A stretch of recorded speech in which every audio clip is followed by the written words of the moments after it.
What's up guys? So this is Bartin TV. So ang tutorial natin ngayon at ang video ay tuturuan ko lang kayo or bibigyan ko kayo ng way kung paano nyo malalaman kung may ibang account ba ang partner nyo o ang jowa nyo na ginagamit.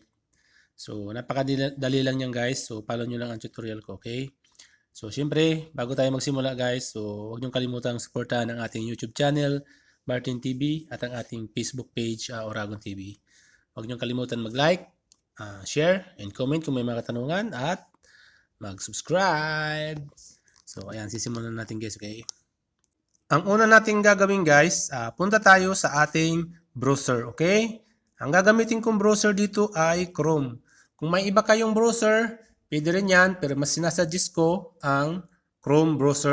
Pag dito na kayo guys sa Google, kung walang Facebook shortcut dito sa inyong Google or browser, katulad sa akin, meron ako. Kung wala kayo, search nyo lang dito ang Facebook, okay? So dahil kung meron kayo, i-click nyo na lang. Ayan, click natin. Tapos, lalabas to guys, dadalhin tayo dito sa login page ng Facebook sa browser, okay? So dito, hindi tayo maglalagin pupunta tayo dito sa forgotten password. So i-click natin tong forgotten password. Tapos, dito, ay bibigyan tayo dito ng option. Okay, may dalawang option dito guys. Enter the number or search by email or pangalan. Okay, so dito muna tayo sa search by number. Okay, so dito guys, dapat alam nyo yung contact number ng isi-search nyo. Halimbawa, yung contact number ng partner nyo, pwede nyo i-search dito. Tingnan nyo kung may nakakunik bang account sa number na yon. So kung pag nilagay nyo dito ang number, lalabas yun dito guys, yung Facebook na mga nakakunik sa number na yun. Okay, so malalaman nyo na may iba palang account na ginagamit or may ibang account na nakakonected sa number na yun.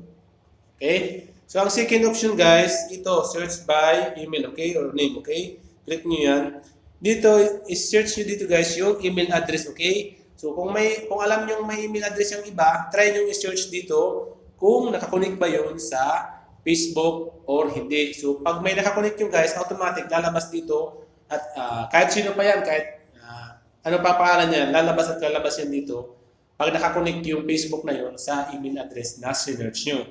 Katulad din dito guys sa pangalan, okay? So pag sinearch nyo ang pangalan guys, halimbawa, try natin ito sa pangalan, di ba?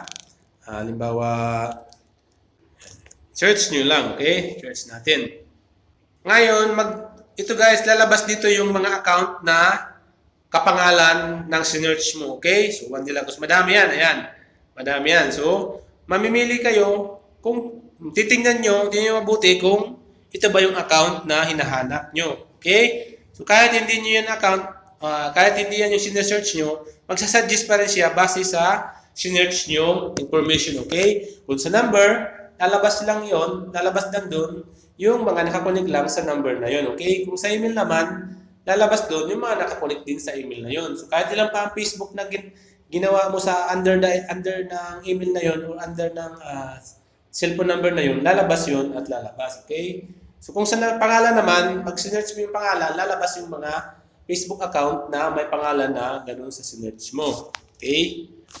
So, ganun lang guys, pag-check kung may iba bang ginagamit na account ang inyong mga partner or kung may iba bang nakakonected na Facebook sa cellphone number or email address or pangalan or may ibang gumagamit ng pangalan mo ng Facebook, okay? So, ganun lang pag-check, may dalawang way na yon. So, yung paraan kung paano nyo titingnan kung may iba ba talagang account ang taong gusto nyong tingnan, okay guys?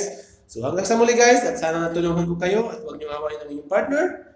So huwag niyo kalimutan guys mag-subscribe at support sa ating YouTube channel at Facebook page. So much love. God bless.